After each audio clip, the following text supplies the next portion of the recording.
they were like, nah, we're not, we won't take you. But that was my first choice. I really was looking at the Air Force like, I want to do Air Force. It feels like the chillest, most professional, sort of high-end educated, right? We've always got those, Well, that's what they always tell you. It's like, those you yeah, try for the Air Force first, and like those who can't get in the Air Force then go to the Army or whatever. And, like they I have a am lot of, absolutely that. I am that guy that was just like, who will take me? What can I get, you know?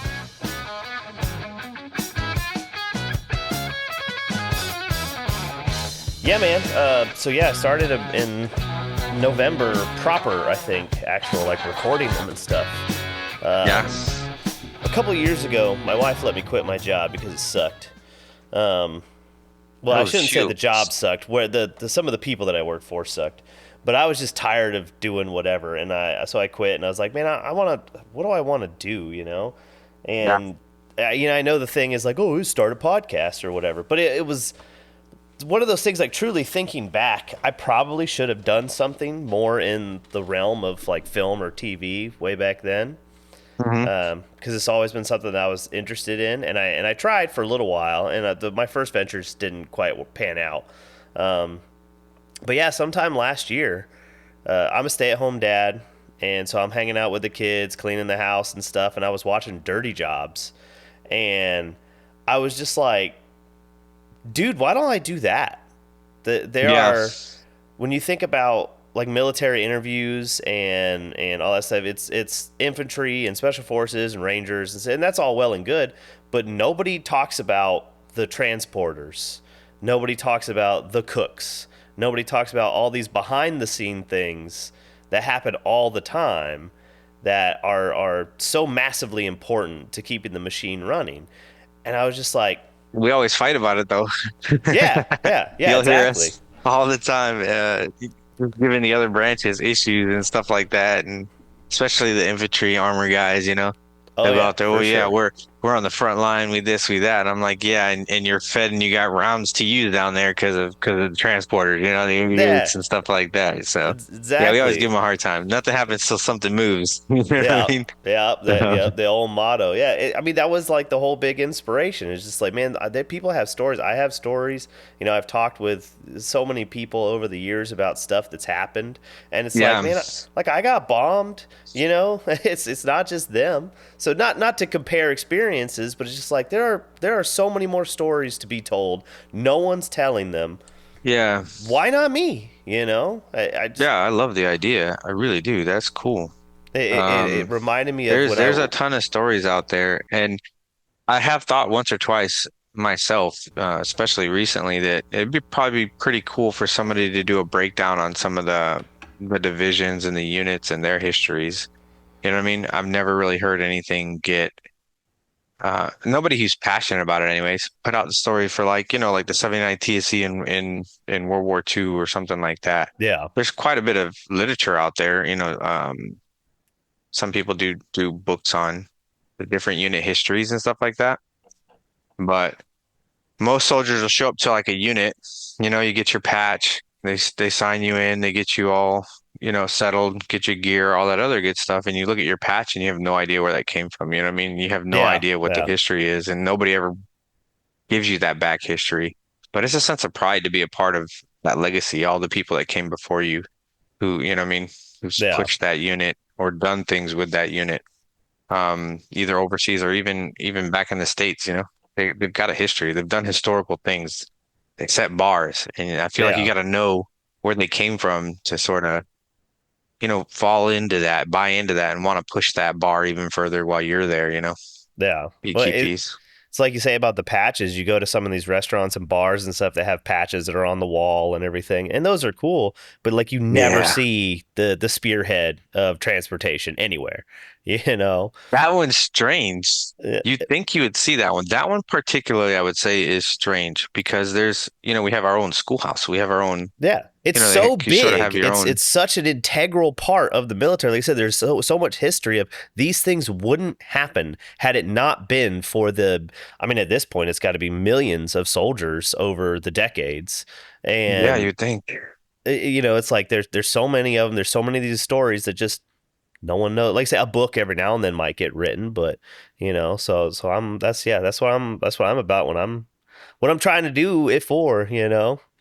That's cool. I'm happy for you, man. I love to see anybody step out and pursue their dreams or even pursuing their dreams while they're in uniform. I've met a ton of soldiers, quite a few that I'll give you a couple names to see if they're willing to talk with you, but they're doing both. Like you see them, they're in uniform during the week, AGR, active duty, whatever it is, and then on the side um, on the side they've got real estate investment businesses, or they've got, they're writing a book themselves Yeah, for something, or it's just amazing. Like that type of mindset, those people, like enough is never enough, or they've always got these great other passionate things that they're pursuing. So in or yeah, out, I love to see soldiers getting on their side passions. yeah, Yeah, the Army's great. Yeah, we do a lot of things there, but we're whole people. We got other yeah. things we There's want to do and we're so interested much in and more. pursuing, Yeah, and a lot of them are extremely successful too.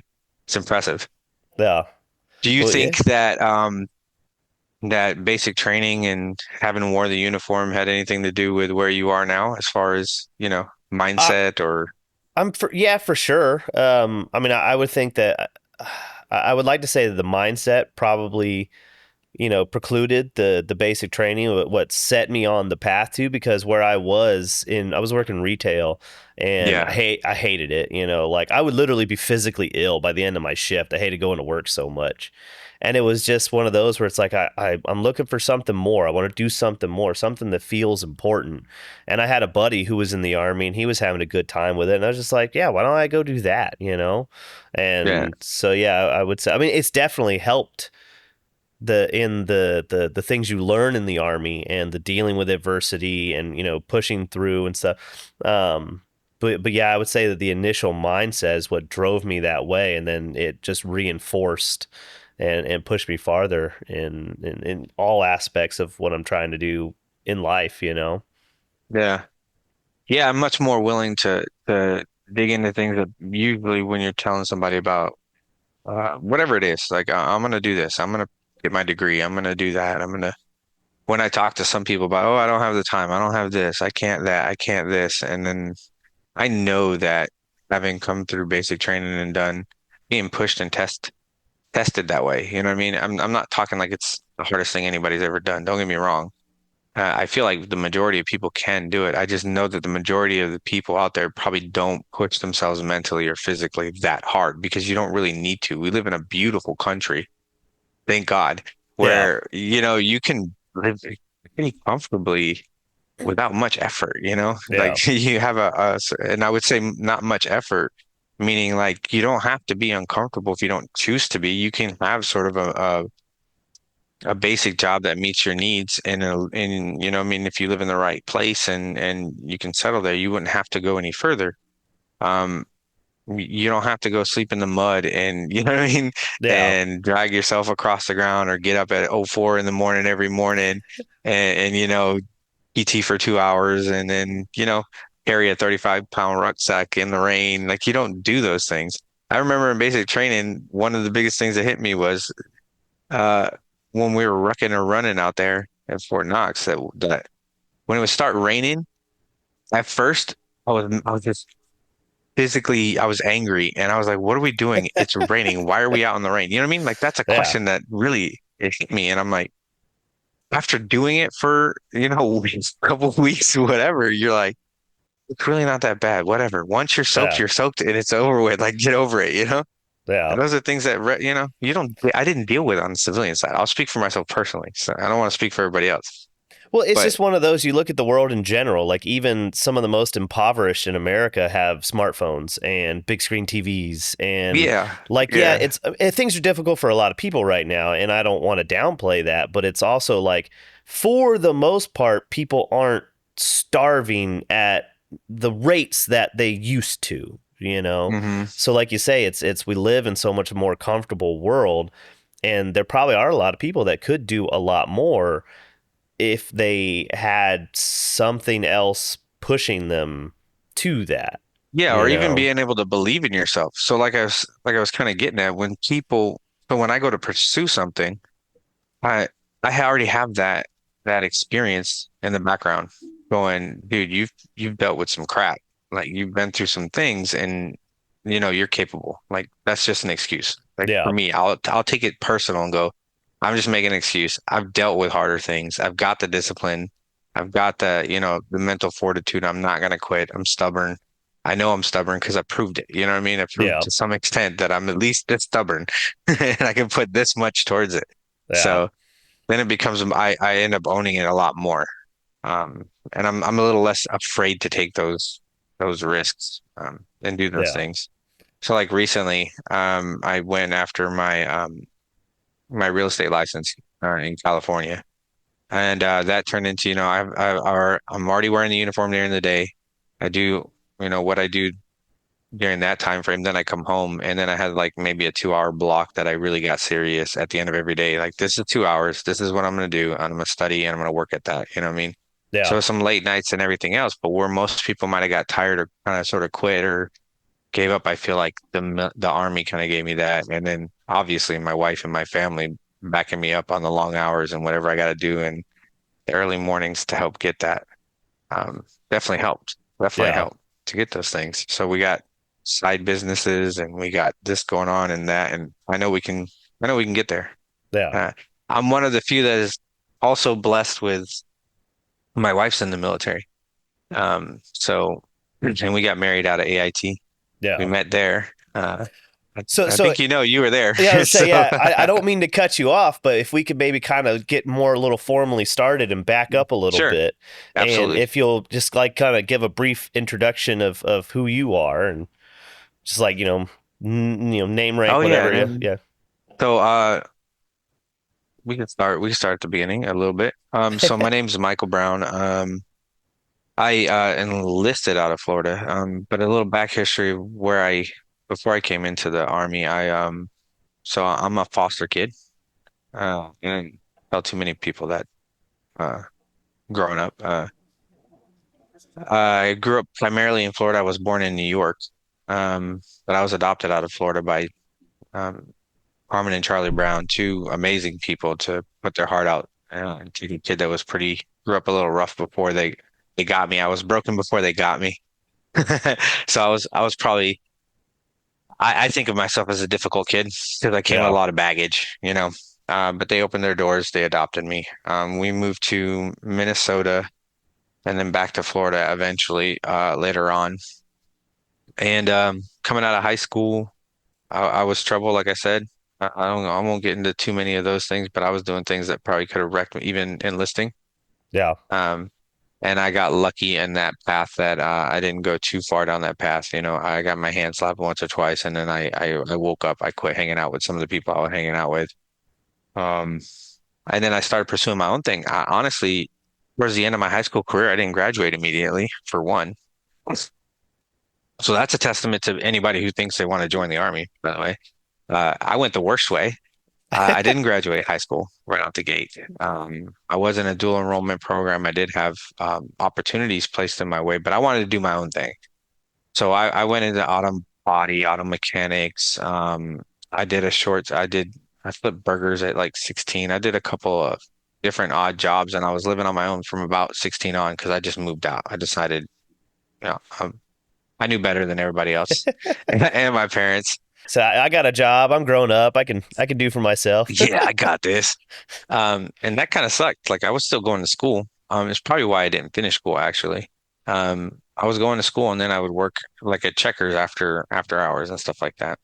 Um, I did all right for quite a bit. Then I moved to Texas with some family and I did construction for a little while. I didn't need a high school diploma or anything to do that. You could sign up, you can learn to be a journeyman. I did that with any like Exxon or any of these other companies, and you can work on oil refineries and other refineries.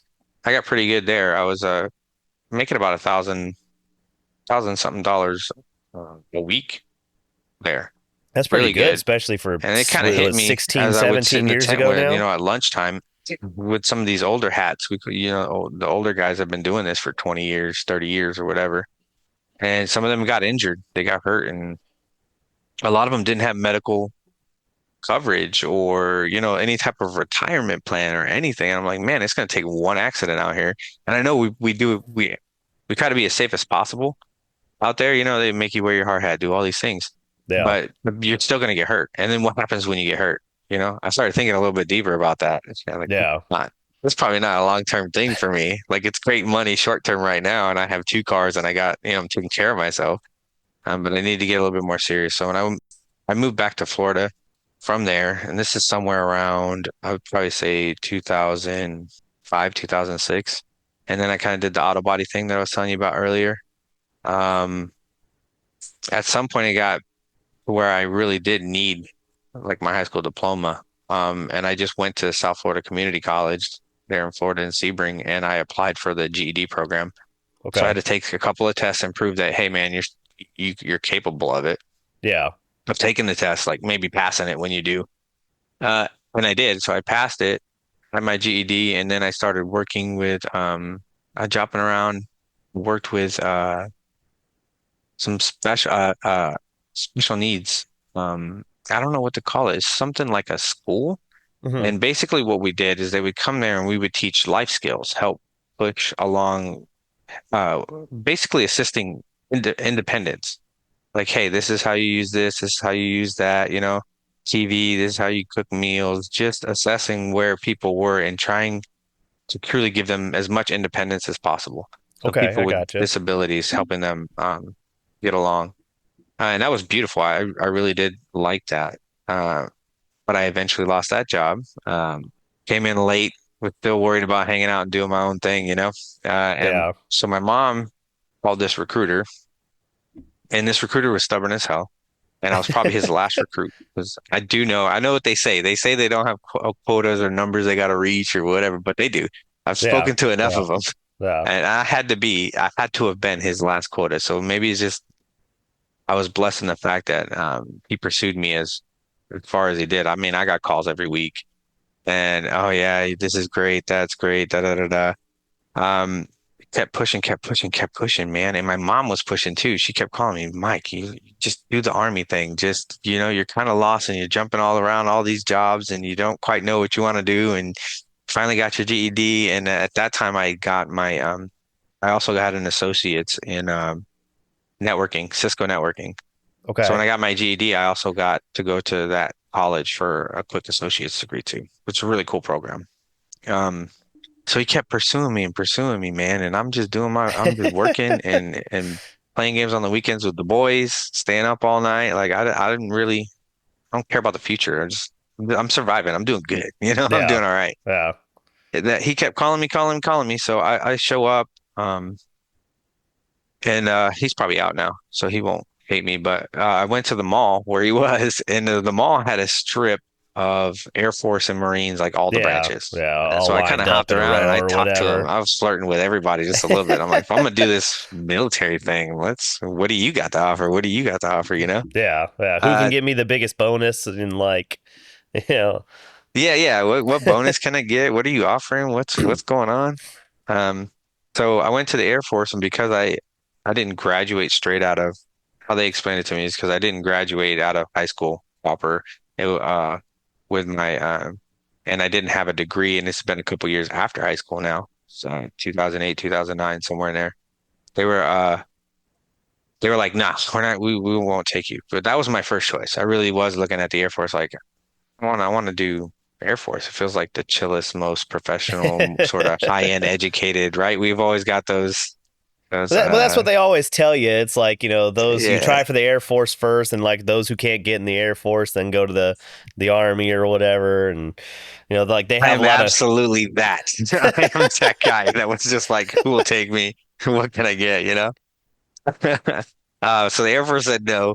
The Marine Corps visited me twice, and one of the Marine Corps guys was just so intense. Like I mean, he had to be an infantry guy. I don't know what he was, but I remember walking away from talking to this guy like, this guy's might be a little crazy. Like I was honestly concerned, like what was going to happen to me if I joined the Marines? Like, am I going to lose like the logic side of me or something? yeah, yeah, Um, I don't know that that's fair of an assessment to them. I just think they're extremely passionate. Like they're very, yeah. very committed. Uh, and Well, maybe a that's little like bit. almost. every Marine you meet, I mean, like former Marines and still, it's like, I'm not an ex-Marine. It's not just the Yeah. way they teach, but it attracts a certain type of person specifically, like within the military. Yeah, I think it is. I think it is. Some people will say that, going through basic or whatever else, you get brainwashed. I mean, a little bit I'd say, but I don't know that it's really brainwashed. I do think it's part, like you're saying, maybe it's part of that's very attractive to that type of person. Yeah. What you believe the Marine Corps is, what you believe the Air Force is, what you believe the Army is, that attracted you initially. So you're already kind of designed that way. Like that's the thing, you're that type of person. And then you get in and you do go through that stuff and you learn about yourself and they push you and they challenge you and then you come out with that's not really brainwashing, but you come out with a little more better understanding of yourself. Yeah. You know what I mean? So you have grown mentally. Um, Well, we've yeah, talked about it a few times in the use of the word indoctrination and how it's yeah, like this vilified word, but in some respects it's necessary. Like we talk about often. I tell people all the time when Marines, specifically when you're asking 17, 18-year-old boys, yeah, like yeah, to they're boys. go and run towards the bullets. Yeah. It's like you to get people prepared for that, you have to try something. So like, yeah, there is a certain level of indoctrination to be able to perform the things that are expected of you for sure. Yeah, and in those moments it absolutely matters, right? Like that's the difference between mission success and not even mission success. Let's say it's the difference between, saving the buddy next to you, coming home together or not coming home together did you have that fortitude, take that risk to push yourself there? Were you capable? Have you been tried and tested at all? Yeah. And in boot camp basic training, you're testing yourself. They're putting you under mental and physical stress to the point where you have to put the petty stuff aside and focus on getting through, which is a little bit, I imagine, what people got to face every day when they're downrange, you know what I mean? When they're Yeah. deployed or they're doing something. You got to be able to put the petty stuff aside and get things done. Uh, Help the guy next to you. Uh, this recruiter, let's get back to that. He got me all signed up, took me take my ASVAB, all this other stuff. He got me initially signed up. And then when he did my initial background and stuff, I remember him saying that I had like two tickets. Um, yeah, two tickets with my vehicle, one for speeding, one for something else. I don't remember exactly what it was. And he's like, "Can you pay those? Like that's the only thing keeping you from going." And I was like, "No, no, I can't pay those right now. I'm kind of broke. I'm bumming around doing my thing, you know." And so he's like, "Yeah, meet me at the courthouse the next day, and we'll take care of this." And I'm like, I didn't know what he meant, but I show up at the courthouse. I got my driver's license, whatever, and he just cash pays for tickets. I know it's not necessarily Wow, something you're really? supposed to do. I think it's not something you're supposed to do, but I'm blessed and I'm so happy that he did that. Because I probably wouldn't have paid those tickets. I didn't have it Yeah. in me then. I'm like, I don't care. I'm all right. You know, I found another job. I was doing auto body there with a buddy of mine at that point. And I wasn't, the army was something, like I said, I was flirting with these branches. You know what I mean? Yeah. So he paid my tickets. And then I went down to the M.E.P.S station. My M.E.P.S station was in Tampa. I didn't realize what it was. I partied most of the night before. I thought I was going out, like I was going away. Like this was it. They didn't really Yeah. explain it to me. So I was like, all right, I'm leaving like the next day. So I partied with all my buddies. I drank. I stayed up late. I get up. I go to M.E.P.S in Tampa. It's a couple hour drive from where I was staying. And they start doing the duck walk and all that fun stuff everybody Yeah. tells you about. And then I had the ASVAB, and I would say about a third way through that ASVAB, I was like, dude, I'm not feeling this. I'm hungry. I hadn't eaten all day. Like it's noon. I got a hangover. I was just clicking blends and making. Just I was just trying to steez all the survive. way down. Like, Yeah, I was in survival mode for sure. But apparently I did well enough across the board to get a couple MOSs offered to me. Um, I meet up with him after that, um, to that day, and he starts asking me, what do you want to do? I had a couple siblings that were in the military, adopted. They were adopted. So for clarification, my mom and dad were like 50 when they adopted me. wow. We're in their 50s, yeah, and they had kids that were already 20s and kids that were married and had careers already started and stuff when they sort of hit the reset button I on was me. saying they wanted that empty nest syndrome hit them hard, and they wanted to start all over with it. Yeah. Yeah, they have big hearts, and maybe that's what it was. Man, I don't think I could do it. I don't think I would do it. At So, 50 would be tough. I got 3 kids at 36, and it's hard enough, like starting yeah, over at 50 with a young child. Yeah, I don't know. yeah, I was blessed to have them. I'm super blessed to have them. My mom's still alive. She's doing well. My dad passed not too long ago, a couple years ago. Um, Yeah. but yeah, man. So, we got back from M.E.P.S. He gave me this list, and I don't even remember I didn't know what an MOS was. But he's like, yeah, this MOS, that MOS, blah blah blah. So I called my brother, who's a lot older. He's in the military. My sister was in the Marine Corps. One of my brothers was in the Army, and one of my brothers was in the Air Force. So they were kind of spread out. They had all three. Um, and my brother John, he joined the Air Force, and he was like, "Why did you join the Air Force?" Everybody gave their little crap. We always Yeah. Yeah. other branches give us crap, right? My We give each branch other is the crap like best. siblings. Why would you want to be a part of any other one? Like, Yeah, yeah. Oh, it's the best. Blah blah blah. You should have. Now go over to the Marine Corps and see what they'll give you. And I don't know, man. They're too intense. But my brother Dennis, he was in the Army, and he was an 88 Mike, and he had been deployed to Iraq okay. and Afghanistan a couple of times. Um, he'd been blown up twice. He come back. He had all these injuries. He had a rough go of it because I'm not sure how familiar anybody is with Iraq, Afghanistan, or whatever, but the 88 Mikes were taking probably more hits, I feel like, especially with the way he described it. More of those guys were getting hit over there than some of even the infantry guys. Like they Yeah. weren't taking our guys on head on. You know what I mean? There was a different kind of war. It was With 88 mics bombing. being the truck drivers Yeah. and Oh, yeah. So for convoys clarification, yeah, all the across the country truck all the drivers. time, and Yeah. Yeah, the truck drivers. The guys were just trying to get supplies where they needed to be to keep people going and keep those fobs and bases going and whatever else. Yeah, he got hit twice. He lost some friends over there, and I could not believe it. I know he meant good in his heart, but the first thing he told me was like 88 Mike, and I'm like, I don't know. I don't know if that's the best choice for me. yeah, Um, but I did want to stay in transportation, so like I told you, I did mechanics and I did construction and I did auto body and all that stuff. So I was like, maybe something in the transportation field, like something like that. Let's stay yeah, around that. But also, I didn't have the guts to get behind the wheel of a vehicle and is that bottle a bomb? Is that truck a bomb? Like that's my day to day every day. If I get deployed, like no. Um, so I ended up picking November, 88 November, which is the planning part of that. Like we worry about how much and how quick and how can we get all that stuff there, right? yeah, We sort of task out and plan for even the 88 mics. Like so we're responsible for making sure those routes are safe and how much can that truck carry and what's the proper what's the most cost effective way to get things where they're going, troops and trucks and all that good stuff. Um, so yeah, that's when I joined and I came in. I went to basic training in Fort Knox. Um, then we went to AIT. Was Fort Lee then, back then, or Fort Eustis, right? so I went to Fort Fort Eustis. Eustis. Yeah. Well, Wait, what? I should say we went to Fort Eustis. Yeah, we went to Fort Eustis. It since changed. They moved us, and then now they moved it to Fort Lee, and then recently it was renamed Fort Greg Adams, Yeah, which a beautiful history right there. So there's a good example of how it got why it's been named Greg Adams.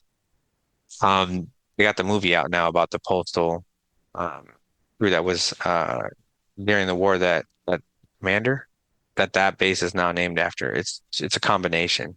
Have you seen that movie? I have not. No, I'd have to I'm look gonna have into to get the that. name of that movie for you and share it with you. I Yeah, I recommend everybody appreciate go that. go see it because it really changed my perspective on, where that came from too. That was military history that got lost. Yeah, And and that's cool to have brought it back to the forefront. Regardless of what you think about renaming or whatever, I could care less. I think it was beautifully. So the name was pretty awesome, like where they yeah. came from, where it came from. So the history was awesome.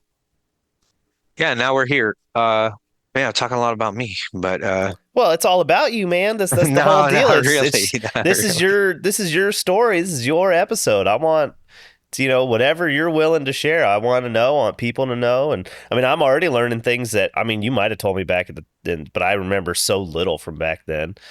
Yeah, Just one, my memory being garbage, and two, like in basic training, it's hard looking back because you are pushed so hard for those 10 weeks, and that a lot of the smaller stuff kind of falls by the wayside because it's I have to be here and run over there and do this thing, and yeah, so like I do remember relationships. Obviously I remember you, and we became friends during that time and stuff, so there are little moments that stand out, but a lot of the stuff in between has kind of fallen away over time. But that's been one of the coolest things about even doing this is learning stuff that I didn't know about people. So yeah, yeah. You that's were my roommate in AIT. yeah, yeah. You were my battle buddy. I And then remember you and I being frustrated with the people that couldn't get their craft together, man. oh man, That I was was like just the most frustrating thing. so I'm one of the dorks that bought the yearbook from Basic, Oh, and check this out, dude. yeah, and so like I'm looking at picture of little baby Brown in here and stuff. Oh How Lord, how I look old were probably you when you? inebriated. I was like 119 pounds, something like that.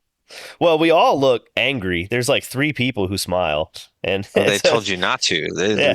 We don't Well, but smile in these pictures. between that and how tired everyone was, and Oh like yeah, you're always hungry and stuff, and always pissed at everything, so I mean, it's understandable. Oh man, where was I yeah, going with that? Um, but yeah, man, it was just like thinking back to basic training and all the stuff that we had done because like I wanted to be one of those middle of the pack guys. I had no plans on being like the PT stud, but I also didn't want to be the lightning rod. So like all the time getting mad at everybody, like, why can't you just do what they're asking you to do so they'll it's stop so fucking with us? yeah. I remember that, man. I was right there with you. There were so many times I'm like, you just can't be on time, man. It's so easy. Get in the uniform, Yeah, show up to the formation, like just be here. Like it doesn't get any easier. They're not no, asking uh for the world of you, like to be talented or come here and do math equations. Like just be here, stand straight, wait for the yeah, next thing to do. Like that's it. yeah. Yeah. It's not like you And were if saying earlier, like you didn't go out partying last night. You're not going anywhere. Like we're all I know right you here in the didn't. barracks. I know what you did Yeah. yesterday. Like the dudes that wouldn't get out of their bunks while everybody else is getting ready, at 4 a.m. It's like I chose to keep your ass in that bed. Like, come on, Yeah. man. Yeah, that was a personal choice you made, man. You're killing me. Come on, dude. And yep, we'd get smoked and we'd catch all the pain while we were waiting on them to come show up because they chose to roll over for 5 minutes longer. You've been Yeah, doing this forever at this point. You know better. Like you know exactly how much time it takes you to do this, do that. That was something that really surprised me in basic training was I didn't realize how fast you could actually fucking get dressed when you actually cared about it. Like yeah, when you were actually motivated properly, like you could execute, get up, get dressed, like no time, right? yeah. But now I got three boys now, Mhm. and I send them to go take a shower, and when they're in there 15, 30 minutes, I'm like, bro, it does not take that long. Like I'm so aware of how short you can make a shower and still be clean because we had to do that. You know what I mean? And you had Yeah, to in, out, go. Like everything was go, go, go, go, go.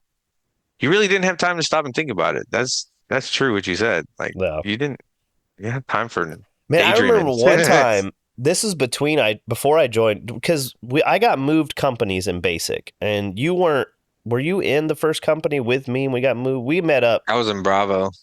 I don't remember specifically all the names Bravo because 146. Do I you got have the yearbook? moved. Does it show it in the book? The But Knox? see, that's the thing is the unit that's in this book is the one that Yeah. I was with. I started in a different one, and then the what was it? The avian flu was going around, so they had to separate out. Like they had to put less barrack or less bunks and put more space in between people. So I Mm. got moved from one company to another. So that's why I'm trying to remember specifically. I think you were already in company two that I was in, and I got moved in there and joined with. The point of all that I is think in the that was right. And you know what's weird about that? I don't remember. So they used to cycle people, right? They would cycle people. If you failed a certain portion of basic training, but it wasn't enough to send you home, like you didn't break a bone, you didn't do yeah anything intense, they would just take you from the class you're in and move you to the class that's at that point, and they could reset or recycle you yeah into that next class. So you'd move forward with them, the one that was one step behind you, a week or two back, you know? yeah. I feel for those guys. All I remember, Darren basically was like, "You're not recycling me." I got, I, Well, we had the one kid who he was an Asian kid, and he was near the end, and it was like he was doing his final PT test and his legs just quit working. And so they recycled him back to like week 3 or something when he joined yeah. us. See, And it's like, man, now he's no, going to be there for 16 plus weeks. Like, damn, dude. bro. If I thought I had it bad, I know those guys that got recycled. I remember thinking that every freaking day. There was a couple mornings where my feet had got really swollen and really like I could barely walk. It was hard to get out of bed every morning. They were throbbing like that. And I would get out and it would take me, yeah, it would take me 15, 20 minutes to just to where the pain would or my mind would switch off the pain enough that I could keep going, but it still hurt. Like my feet hurt all day. And it was because Yeah. I was wearing a the run shoes. You remember when you come in and they issue you everything? They Yeah. pick out Yeah. everything for you. They measured or looked at the bottom of my arc, my foot, and Hmm. they gave me the wrong shoe. Oh, really? Okay. Yeah, I got the wrong shoe. So I was running all those times we were running, I was running in something that was just not, it wasn't for my feet. It wrecked my feet. Now, man, now that you bring that up, I remember you and you're talking about your feet bothering you in basic. I remember that now. Bro, I was limping. And then we were on the third floor of the barracks Yeah. in the Yeah. open bay. I had to go down them stairs. And the whole mindset, the whole environment there is one, I'm not getting recycled. That's what Yeah. I'm thinking. I'm like, no, I don't give a crap. It's gonna have to break, and I cannot physically remove myself from this bed before I'm getting recycled. And two, everybody was like, oh yeah, sick call soldier. You know what I mean? There was a Yeah. kind of a rough mindset, like, oh, he needs a break, he can't handle it. You know what I mean? Yeah. That kind of mindset too. That you guys, if you can't handle this, how are you gonna handle real war? You know, real things downrange. Yeah. So you didn't want to be one of those sick call soldiers. You didn't want to be the one that couldn't do PT this morning. You didn't, you know, you couldn't keep up or whatever. So I didn't want to do that either. Um, but eventually it got to the point where I knew it in my mind. I was like, dude, I gotta go see somebody about this. Like, Yeah. I gotta figure this out. And when I came to basic training, I bought running shoes. I was never a great runner.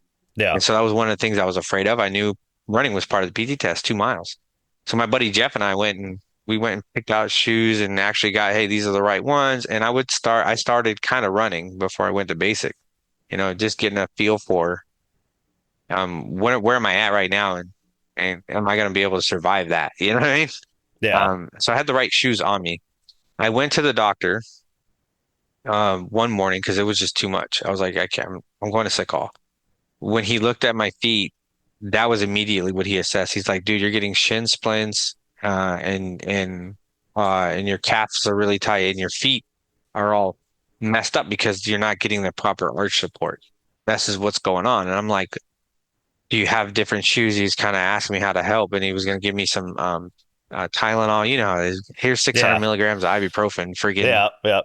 Let's give take him a the knee, big. drink water, and call me in the morning. You know, Yeah. you're going to be fine. Yeah. Uh, he was kind of giving me that, but also he was like, dude, you're in the wrong shoes. Like he was very serious, very adamant about it. And I was like, well, I have shoes um that I'm pretty sure are the right shoes, but they won't let me have them. They won't give you anything that you brought to Yeah. basic training. Like you had to lock that stuff up in a bag and it was like in the basement somewhere. So he wrote a letter to the drill sergeants telling them they absolutely had to let me go get my shoes and let me run in those shoes. Yeah. Uh, And so when I got back, I remember them kind of grumbling, "Oh, well, his shoes, special shoes." And I'm like, "Dude, this is serious. The doctor is telling me I will not make it through basic like at Yeah. this rate unless I get these." So they took me down there. I was the only soldier who had Nike running shoes in our basic training, our basic training group because those were the shoes that actually fit my feet. No shit. 2, 3 days of running in those shoes, everything right Yeah. back Totally to like I fine was good after to that. go. It was just as simple as they gave me the wrong freaking shoes, and I was probably Yeah. gonna have to recycle. Like if I kept going, I was wrecked. So the shin splints you can kind of deal with and all that other good stuff. But the feet, the bottom of my feet, and I don't even know, man. Just it was just swollen every day. My feet were constantly swollen. I Yeah. don't know what exactly was causing that, but somewhere in that how your feet sit, I still don't know the science behind it. I'm running shoes. Yeah. I should. I just know I need the right shoe to run in. Yeah. You know what I mean? Yeah. So that's as far as I go. Well, it's funny because you reminded me like when we were picking the boots, they would ask you like how they have you try them on, and I kept sending that dude back to get me another pair and another pair because like one getting the size correct, and then two they kept giving me a box where like one shoe would be slightly bigger than the other or slightly smaller, so I actually had two shoes from two different boxes, to finally get the right boot. And I was so happy that I made them do that because I never got blisters the entire time. And it's like, I know it's because I made them give me the right goddamn boots. And they were trying to push you through so quick. You know They what were I getting mean? pissed at me, That was man. the They're like, impression from boots on ground. They were yelling at you to run off the bus, right? And then you run off the bus, and then I mean, you're into the barracks or you're in formation, and then the next thing, and the next thing, and the next thing. And yeah, I remember feeling anxious if I held any part of that process up, like when you're getting issued, you're moving down the line, grabbing all your gear, da da da da. yeah. Maybe I should have took a second to go, look, these shoes don't feel right. Well, it's like you But say, you don't want to be that sick call soldier. You don't want to be the person who gets labeled as like, oh, they're holding up the process or whatever. yeah, yeah, you can't get with the program, bro. You can't keep up. You can't keep Yeah. up. Well, Put that it and together. you also reminded me. I did go to sick call one time, and I remember I was so lucky because it was like a 4-day weekend. So the for whatever reason we just hung out in the barracks for a couple extra days, and they made us clean and shit. But I got the flu, and I got sick. It was like on a Friday. I went to sick call, and like I say, they threw me some ibuprofen or whatever because they wouldn't give you any other. I don't remember like Robitussin or any of that crap. And I was so sick over those 4 days, and we Mm, came back on Tuesday, I and it was remember like that. just enough time for me to get well enough to go back to it on that next week. Because I'm pretty sure if that had not fallen out, like I probably would have been recycled. Like I had like 103 fever and stuff. And so if we were made to do any kind of running during that, I probably would have been way worse. So yeah, I got real lucky. Struggle. The struggle. I remember looking at the soldiers that were struggling or that couldn't quite make it and going, man, I'm so glad that's not me. Like, I'm okay. I'm gonna be okay. Yeah. It's another day down, one day We closer. had a couple of guys. What there was that one guy who didn't crap, but like every 6 days or something. You remember that dude? Like he had some intestinal issue, and he went to sick call like over and over again. They were trying all kinds of medicines and stuff, but he would get such bad like intestinal cramps, and he could barely move. I don't You know, even know what's like going on. Whatever happened to that guy? And then you had the My the one guy gosh. who he had stress fractures in his hips. He was one of the older guys. He was like late 30s, early 40s or something. And Yeah, who joins late? Well, I did. yeah. That's How old were honest. you when you came in? So most of the kids that were there are 18, 19. Actually, let's quick do the math because it's been a long time. How old was I when I was in? Yeah, I was 21, and I'm looking at you with the gray hair and stuff now, and I'm like, it's just Yeah, not the dude. image that I have. So we were in basic 2009, right? Yeah, Yeah, September 2009. Yeah. 2009. So I came at 24. Okay, so you were I just a was a couple years good older than couple of me. years Yeah. after everybody, like 5 years after everybody else. So that's what I'm saying. Like I had this career, I was doing all these things. I given it 5 years after graduating, or I would have graduated high school, but I didn't. So 2004, somewhere in there before I joined. So I joined late. Yeah, Yeah. I joined Well, late. anything over like the age of 23 is like an elderly person joining the army, you know what I Honestly, mean? it usually looks like that. Yeah, we've had a few. I've met a few old heads later on. At my first duty station, I was at Fort Irwin. Um, and there was a soldier there. He was a specialist. He wanted to be a chaplain assistant. He signed up that way. He was supposed to be an officer. He had a degree in everything, but whatever reason, the recruiters pushed him through on the enlisting side as a chaplain assistant. And this was like something spiritually that was on his heart. It was on his soul that he wanted to serve and help soldiers Yeah. on the religious side. They did him so wrong, man. Like whoever brought that guy in, uh, but he was every bit of Yeah. late 30s when he came in with his degree and everything, and he's a specialist. And I'm like, bro, this is really late to do this. But again, it was something that was spiritually moving him to do it. Yeah. And he was fighting tooth and nail to get actual, to get his commission to be an officer, because that's really what he was supposed to have done. But he went Yeah. through basic, and all the shit, all the crap we did, is a lot older. So when I say I get that impression that anybody can really do basic if you just stick to it, like you got the guts and you can Yeah. find that in you to move past all that struggle. Anybody can do it. This guy did it, and he was 40 something. Yeah. I think the oldest guy we had in ours was 41. Um, Good gosh. yeah. And it's one of those you think it would like the basic training is designed, at least at the time, where like a fairly average physically able person could push through most of it. Um, Ooh, we're a different generation though. I think about it now, right? yeah. And our generation growing up, we spent a lot more time outdoors and Yes, doing that's things, I yeah. think. Yeah. And you see, I think I'm talking to drill sergeants now, actually. Well, they're not drill sergeants now. What do they call them SGLs or something else, the brown rounds, Really? It's brown different? hats. They approach basic training a lot different now. They honestly do. Yeah. And they do have to go a little bit slower. They have to do, the pre-PT type stuff where you're building up the hip stabilizer muscles and they Yeah. got to build Yeah. up because the kids these days I don't know. I guess it's these days, Well, like they're breaking more soldiers and they're honestly concerned about it. Like they're yeah. not No, making it through basic like the I first was reading half, a first news weeks. thing. What was it, a couple of weeks ago? They were talking about how the Army has started a new like pre-basic training program where they'll bring kids on. It's like 4 weeks or something, and it's just like it's none of the yelling, it's none of the it's just like, hey, we're gonna work out for a month to get you ready to go to basic training. And because like you say, I mean, it's just people are just raised differently now. We're not having to work out in the fields and stuff all the time. Or just being outside and playing when you're building bone density and all that other good stuff, right? Like we would sit in front of the TV, but not for very long. At some point, your mom would be like, "Go outside, like you're Yeah. outside for the day. Like get out of the house." Like my mom would. Oh yeah, I And so did yeah, too. you're just out running the streets and riding your bikes and coming up with things to occupy your time, Yeah. Well, I grew up in Florida, and it was like, hey, we're to gonna, sort of build you up a little bit, brace you for something, yeah, physically.